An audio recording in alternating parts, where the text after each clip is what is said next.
Friends, இன்றைக்கி நம்ம செய்ய போகிற ரெசிபி பார்த்திங்கன்னா அப்பளம், மதுரை ஸ்பெஷல் அப்பளம் வத்த குழம்பு தான். ரொம்ப டக்குன்னு ஈஸியாக செஞ்சிடலாம். எதையுமே அறிய வேண்டிய தேவையே இல்லை. அப்பளம் இருந்தால் மட்டும் போதும். வீட்டில் மற்ற பொருள் எல்லாமே இருக்கும். டக்குன்னு தாளிச்சிக்கலாம். 10 நிமிஷத்துக்குள்ளே இந்த குழம்பு ரெடி ஆகிடும். வாங்க இந்த அப்பளம் வத்த குழம்பு ரெசிபியை எப்படி செய்யலான்னு பார்க்கலாம். நம்ம மதுரை ஸ்பெஷல் ஒரு ஐட்டம் செய்ய போகிறோம். அதுக்கு ஃபஸ்ட்டு அப்பளத்தை பொரிச்சு எடுத்துக்கலாம். அப்பளத்தை நம்ம பொரிச்சு எடுத்துக்கலாம். அப்பளத்தெல்லாம் பொரிச்சாச்சு. நம்ம திருப்பியும் அதே கடாயிலே கடுகு போட்டுக்கலாம், உளுந்து போட்டுக்கலாம், கடலைப்பருப்பு போட்டுக்கலாம். நம்ம இன்றைக்கி செய்ய போகிறது அப்பளம் வத்த குழம்பு. ஸோ வெந்தயமும் கொஞ்சம் போட்டுக்கலாம். ஒரு 2 காஞ்ச மிளகாவை கிள்ளி தாளிச்சிக்கலாம். கொஞ்சம் கருவேப்பிலையும் போட்டுக்கலாம்.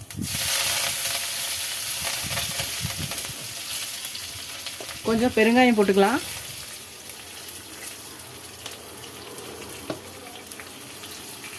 இப்போ ஒரு சின்ன லெமன் சைஸ் புளியாக கரைச்சிக்கலாம். மஞ்சத்தூள் கொஞ்சம் 1/2 ஸ்பூன் போட்டுக்கலாம். மஞ்சத்தூளையும் கலக்கிடலாம். இப்போ புளியை கரைச்சதை ஊற்றிக்கலாம். புளியை நம்ம கரைச்சி ஊற்றியாச்சு. இப்போ ஒரு 1/2 ஸ்பூன் கல்லுப்பு போட்டுக்கலாம்.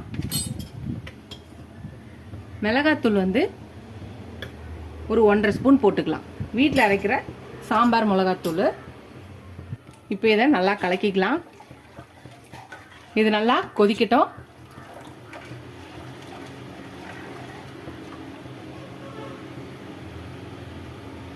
இது பார்த்தீங்கன்னா அந்த காலத்தில் ரொம்ப சிம்பிளாக டக்குன்னு செய்கிற இது அப்பளம் வத்த குழம்பு. மதுரையில் இது ரொம்ப ஃபேமஸ் ஆனது. இது சும்மா சொல்லி வைக்கல. வெயில் காலத்தில் அப்பளம் வத்தல் இதெல்லாம் நல்லா ரெடி பண்ணி வச்சுருப்பாங்க. மழை காலத்தில் காய்கறி கிடைக்காத நேரத்தில் இந்த அப்பளத்தை வறுத்துட்டு இந்த குழம்ப வச்சு முடிச்சிருவாங்க. அப்பளம் வத்த குழம்ப டக்குன்னு சிம்பிளும் செய்கிற இந்த குழம்பு. இந்த சம்மர் லீவில் ரொம்ப நேரம்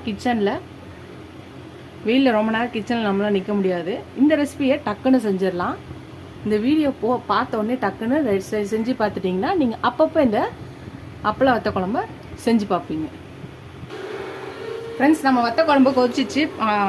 மிளகாத்தூள் வாசனை எல்லாம் போயாச்சு.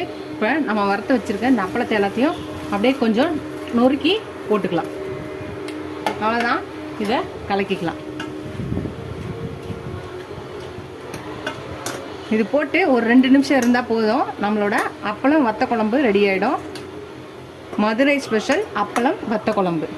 ஒரு 2 நிமிஷம் இது கொதிக்கட்டும். அவ்வளோதான், நம்மளோட அப்பளம் வத்த குழம்பு ரெடி ஆயிடுச்சு. கடைசியாக கொஞ்சோண்டு கருவேப்பிலை போட்டு நம்ம அடுப்பை ஆஃப் பண்ணிடலாம்.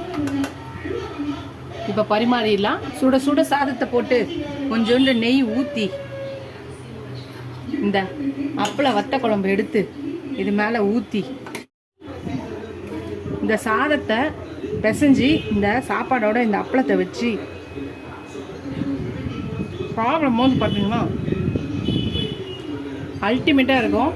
மதுரை ஸ்பெஷல் அப்பளம் வத்த குழம்ப நீங்களும் ட்ரை பண்ணி பாருங்கள். ட்ரை பண்ணி பார்த்துட்டு எப்படி இருக்குன்னு சொல்லுங்கள். டக்குன்னு செஞ்சிடலாம்.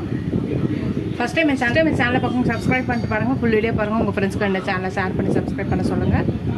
இதோட அடுத்த வீடியோவில் அடுத்த ரெசிபியில் பார்க்கலாம். வீடியோவை பார்த்தோன்னே டக்குன்னு இந்த அப்பளம் வத்த குழம்பு செஞ்சு பாருங்கள்.